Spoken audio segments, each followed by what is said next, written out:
Welcome to The Explainer. Today, we're digging into the future of wellness, and let me tell you, it's not what you might think. We're ditching those old punishing rules for a new approach that's way more personalized, way more intuitive, and yeah, it's powered by the data right on your own wrist. Let's get into it. So, where do we even begin? Well, how about we start by tearing down a phrase I am sure every single one of us has heard and maybe even used to pump ourselves up? You know the one. For decades, this has been chanted in gyms everywhere, right? It's supposed to be this badge of honor, a sign that you're really pushing your limits, that you're truly dedicated. But what if that whole idea is just completely wrong? Well, sports neurologist Dr. Vernon Williams says this mindset is not only outdated, but it can be downright dangerous. This whole idea that you have to power through any and all pain to see results, it's a one-way ticket to getting seriously hurt. Think about it like this. Ignoring pain is basically like silencing a fire alarm while the building is still on fire. Your body is trying to send you a critical message. It's telling you, hey, something is wrong here, or that an injury is just around the corner. Okay, so this is really the key takeaway here. Learning to tell the difference. You've got soreness on one hand, that kind of mild ache you feel after a good workout. That's actually a good thing. It's a sign your muscles are adapting and getting stronger. But then you have pain. You know, that sharp, persistent feeling? That is your body's bright red stop sign. It's a non-negotiable signal to rest and figure out what's going on. And you know, this idea of listening to our body, it doesn't just stop at the gym. It follows us right to the dinner table, which brings us to this fascinating field called nutritional psychiatry. A recent paper in Frontiers in Nutrition describes mindful eating not as some crazy restrictive diet, but as a deep, non-judgmental awareness. It's all about tuning into your body's real signals of hunger and fullness and just truly experiencing your food. So how does that actually work?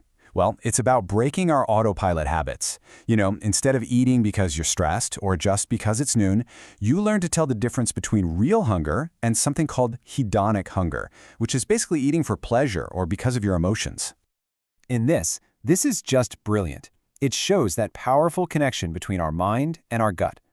When we eat in a calmer, more present state, we actually lower our stress levels. And that directly helps create a healthier environment for all those good bacteria in our gut, which has a massive impact on our overall health, both physical and mental. All right, so we've started tuning in to our internal signals. Now let's look at how some of these external tools are giving us an even deeper, more detailed look at what's really happening inside our bodies.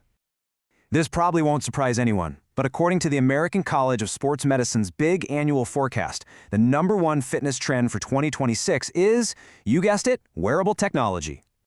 And we're way past just counting steps here.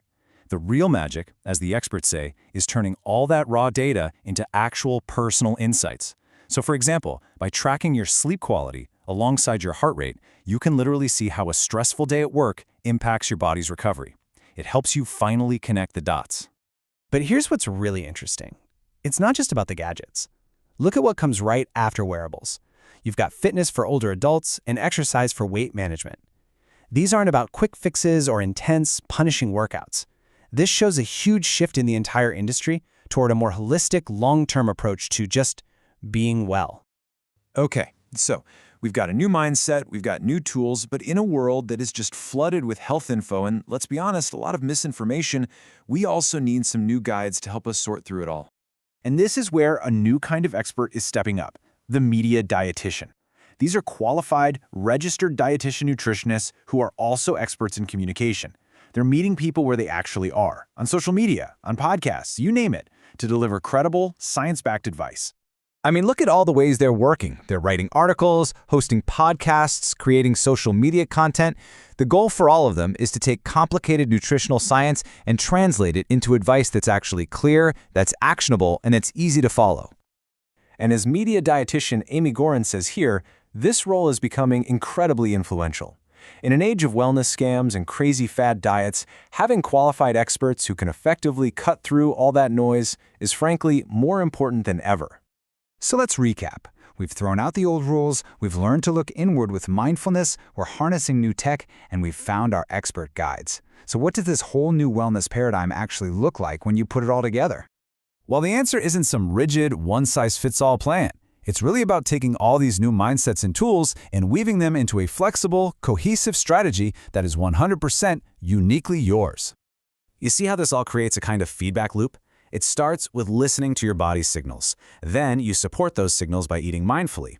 You get an even deeper understanding with data from your wearable tech, and you navigate the whole thing with guidance from qualified experts. It's that combination that creates a truly sustainable and responsive way to manage your health.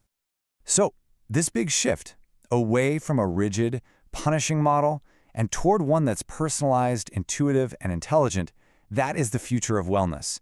The real question is, are you ready to embrace it? Thanks for watching.